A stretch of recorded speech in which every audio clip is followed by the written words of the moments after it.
Good morning. Ay, huwag mo kang kawin lang kay ate. Oh, iyo. Iyo.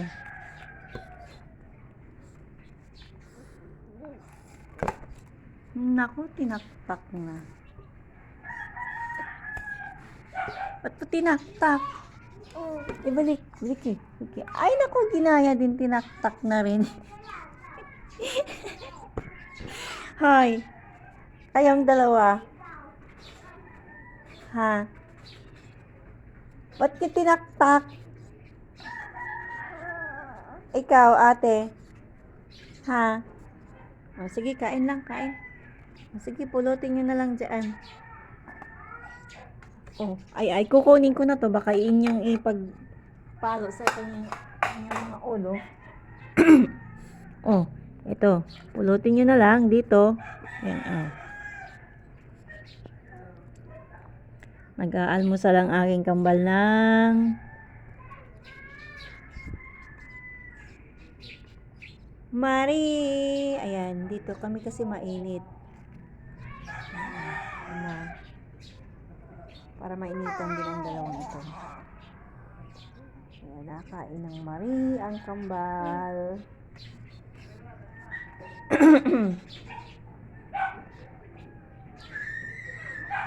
Si Bunso pala ay 8 kilos na.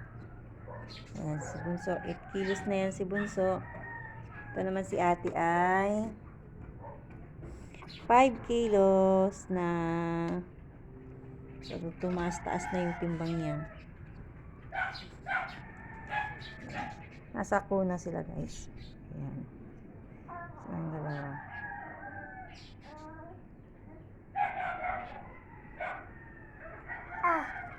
Ham. Oo, pumahigi. Pumayos.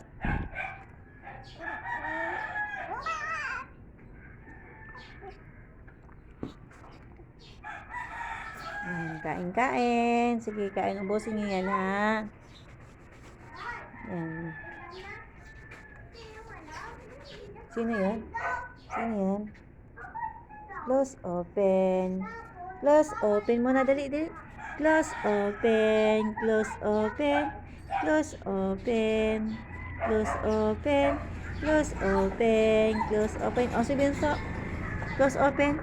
Close, open. Ay, nakakain pala. Hindi makapag-close, open. Isa, dali. O. Close, open. Ay, sino yung tinatingnan mo? Ano mo sa labas? Si Bunso naman. 1, 2, 3. Ay, nakain pa pala.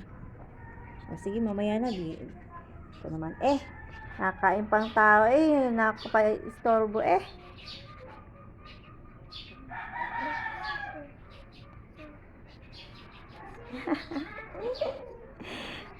Mga isang araw magmumukbang tayo ng Mar, guys.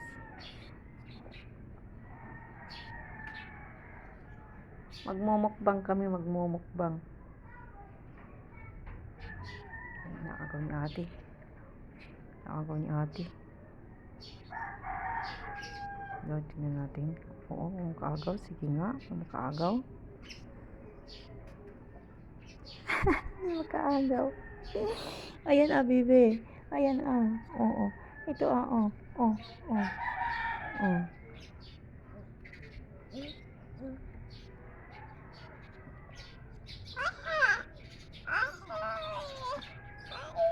Binuhos nyo Yan.